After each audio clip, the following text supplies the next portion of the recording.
ഇത് മാസ് മോട്ടോഴ്സിന്നാണ്. നമ്മൾ Honda deo വണ്ടി സ്റ്റാർട്ട് ചെയ്യുന്ന സമയത്ത് എഞ്ചിൻ്റെ ഭാഗത്ത് നല്ല ശബ്ദ വ്യത്യാസം ഉണ്ടായിരുന്നു.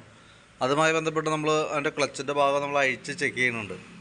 അഴിച്ച് ചെക്ക് ചെയ്യുമ്പോൾ നമുക്ക് അതിനകത്ത് കംപ്ലീറ്റ് ആയിട്ട് മനസ്സിലാവണമെന്നുണ്ടല്ലോ. ഈ വേരിയേറ്റർ ബോഡിയും ബോസ് ഡ്രൈവും ഒക്കെ നല്ല രീതിയിൽ തന്നെ ഡാമേജ് വന്നു. ഇത്രയും പ്ലേ വന്നേക്കാണ്. അതുകൂടാതെ അതിൻ്റെ റോളർ സെറ്റ് ഇതൊക്കെ ഉണ്ട്, മൊത്തം പൊളിഞ്ഞ് ഈ ഒരു അവസ്ഥയിലേക്ക് പോയിട്ടുണ്ട്.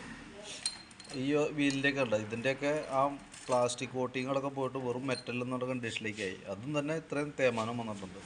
അപ്പോൾ നല്ല രീതിയിൽ തന്നെ തേയ്മാനം വന്നിട്ടുണ്ട്. അപ്പോൾ വേരിയേറ്റർ ബോഡി ഈ 6 റോളർ സെറ്റ് മാറണം, ഈ ബോസ് ഡ്രൈവ് മാറണം, അതേപോലെ തന്നെ ഈ കവറിൻ്റെ ഇവിടെ ഒരു പ്ലാസ്റ്റിക്കിൻ്റെ പീസ് കിട്ടും ഇതേപോലത്തെ, അത് ഒരെണ്ണം മാത്രമേ ഉള്ളൂ, ബാക്കിയതൊക്കെ പൊട്ടിയതിനകത്ത് കിടക്കാം. അപ്പോൾ അതടക്കം നമുക്ക് മാറ്റിയാലാണ് ആ സൗണ്ടിൻ്റെ പ്രോബ്ലം സോൾവ് ആവുള്ളൂ കേട്ടോ.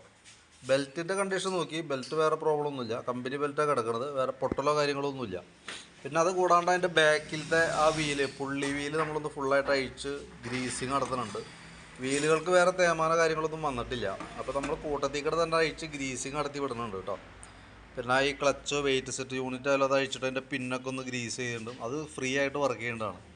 നമുക്ക് ഈ ക്ലച്ചിനകത്ത് തന്നെ വർക്കുകൾ ശരിക്കും പറഞ്ഞിട്ടുണ്ടല്ലോ, ശരിക്കും 4 മാസം കൂടുമ്പോൾ സർവീസ് ചെയ്യണമെന്ന് പറയണേ. അത് 4 മാസം കൂടുമ്പോൾ ഇല്ലെങ്കിലും ഒരു 6 മാസത്തിലൊരിക്കൽ തന്നെ ഒന്ന് ചെക്ക് ചെയ്യണത് നല്ലതാണ്.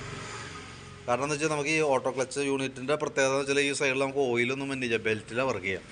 അപ്പോൾ സ്വാഭാവികമായിട്ട് നമ്മളത് അഴിച്ച് ചെക്ക് ചെയ്ത് തേയ്മാനം കാര്യങ്ങൾ നോക്കി, കൂടുതൽ തേയ്മാനം ഉണ്ടെങ്കിൽ അതെന്താ കാരണം എന്നൊക്കെ നോക്കി ക്ലിയർ ചെയ്ത് പോകണം. കൂടാതെ അതിൻ്റെ ക്ലച്ച് CVT ക്ലച്ചിൻ്റെ ഈ പുള്ളി വീലൊക്കെ കംപ്ലീറ്റ് തോന്നിക്കഴിഞ്ഞാൽ അപ്പോൾ തന്നെ അഴിച്ച് നമ്മൾ ഗ്രീസിങ് കാര്യങ്ങൾ നടത്താം.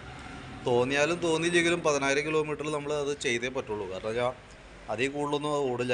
അയക്കും മുമ്പ് അതിൻ്റെ ഉള്ളിലുള്ള ലൂബ്രിക്കേഷനൊക്കെ നഷ്ടപ്പെട്ടിട്ടുണ്ടാവും. അപ്പോൾ അതുകൊണ്ട് നമ്മൾ മാനുവലായിട്ട് തന്നെ അത് അഴിച്ചിടണം. അതിന് വേണ്ടിയിട്ടാണ് നമ്മൾ അങ്ങനെ ഒരു പീരീഡ് നിലവിൽ പറയാം. അപ്പോൾ നിലവിൽ നമുക്കിപ്പോൾ ഈ വീലുകളുടെ ഡാമേജ് അത് മാറ്റിയിട്ട് നമുക്ക് റീസെറ്റ് ചെയ്യാം.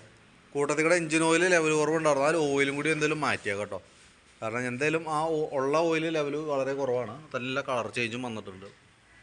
ഈ ക്ലച്ച് ഷാഫ്റ്റിൻ്റെ ഈ സൈഡിൽ പറഞ്ഞാൽ ഈ ഓയിൽ സീൽ ലീക്ക് കാണിച്ചു തുടങ്ങിയിട്ടുണ്ട്. ആ ഓയിൽ സീലും കൂടി അത് ചേഞ്ച് ചെയ്തിട്ടേക്കാം കേട്ടോ.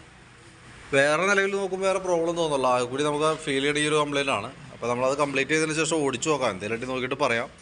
ക്ലച്ചിൻ്റെ ഭാഗവും ഓയിൽ ചേഞ്ചും കൂടി ചെയ്ത് ക്ലിയർ ചെയ്തേക്കാം കേട്ടോ. അതിൻ്റെ ഏകദേശം ഒരു എസ്റ്റിമേറ്റ് നോക്കിയിട്ട് അതിൻ്റെ ഡീറ്റെയിൽസ് കൂടി വാട്സപ്പിലേക്ക് സെൻഡ് ചെയ്തിട്ടേക്കാം. നോക്കിയിട്ടൊന്ന് റിപ്ലൈ ഇട്ടാൽ മതി. എന്തായാലും വൈകുന്നേരത്തേക്ക് വണ്ടി കംപ്ലീറ്റ് ആവും കേട്ടോ.